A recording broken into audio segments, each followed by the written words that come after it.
You're looking at the dream, a 20,000 square foot palace with every luxury that you can think of. A private cinema, a 10-car garage, an infinity pool that seems to pour right into the ocean. It's what we all picture when we think about finally making it big. But for the person who actually owns this, it's a financial nightmare that's draining their bank account, one massive bill at a time. Hello everyone, I'm Britta Becker, your Tampa realtor and the host of American Dream TV's Selling Tampa Bay. Buying a multi-million-dollar home is one thing, but it's the invisible, relentless costs that can turn these dream homes into financial prisons. Most people see an 8-figure price tag and assume that's the biggest barrier. But guess what? They're completely wrong. The real test of wealth isn't just buying the mansion, it's being able to keep it. And today I'm pulling back the curtain on the crushing expenses that prove why many millionaires, yes, even millionaires can't actually afford to live in these homes. So the purchase price is just the cover charge, if you can believe that. First, let's get something straight. For a lot of wealthy people, coming up with the cash to buy the house isn't the hardest part. What is the problem is the tidal wave of expenses that hits the day after the deal closes. This is what's known as being house rich, cash poor. It's a situation where most of your net worth is tied up in a single illiquid asset that does nothing but eat your cash. It's a feeling many regular homeowners experience, but for a mansion owner, it's that same stress cranked up to an extreme level. When all your money is locked into the property itself, even a small financial speed bump can feel like a catastrophe. It's all relative. Then there's the three-headed dragon of expenses, the three-headed dragon. The non-stop cost of a mansion basically fall into 3 categories, and any of them can be enough to drain a fortune. So here goes. First up is the bill that never ever goes away: property taxes. A good rule of thumb is to expect to pay 1 to 2% of your home's value every single year. Now, that rate varies a lot depending on where you live, with states like Hawaii having rates as low as 0.27%, while New Jersey is over 2%.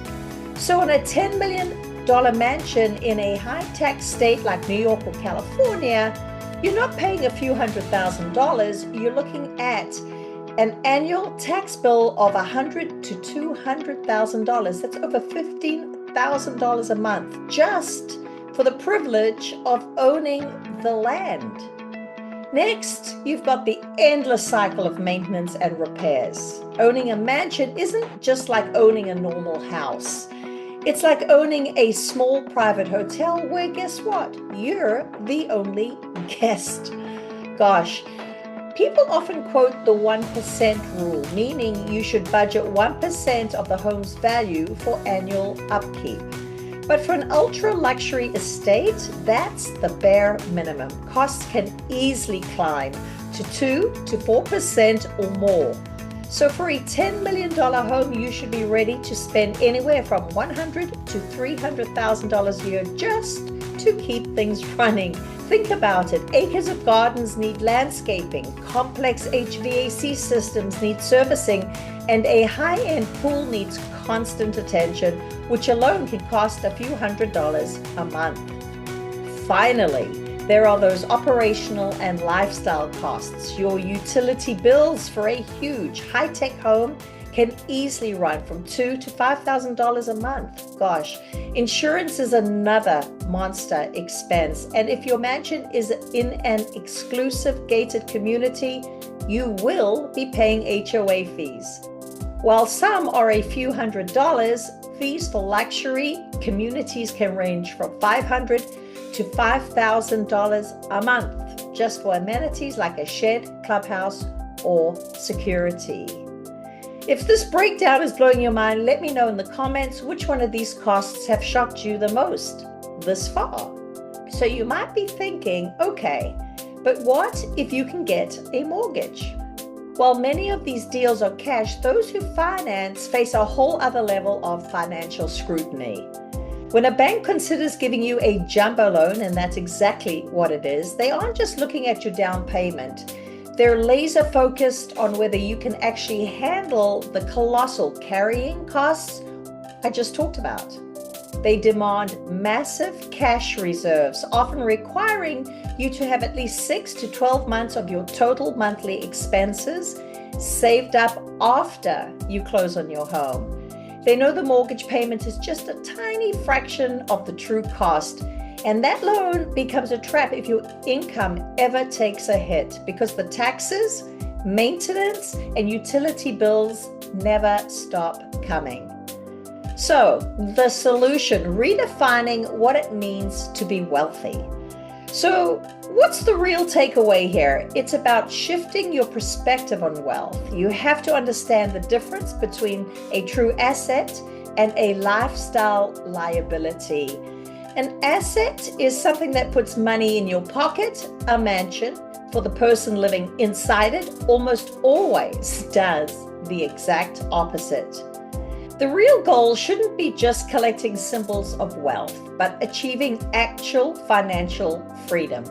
True wealth is having the liquid assets to live life on your own terms, not being chained to a property that drains your bank account. It's about building a portfolio that generates income instead of one that just consumes it. That's why many smart, high net worth individuals are choosing smaller, more manageable luxury homes, or they're treating real estate as an investment to be rented or flipped, not a personal money pit.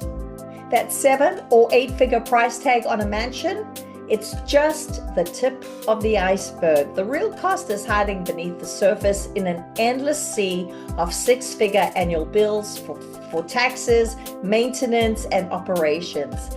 This is the relentless financial pressure that explains why the dream of owning a mansion can so quickly morph into a nightmare, a financial prison that can trap even a millionaire.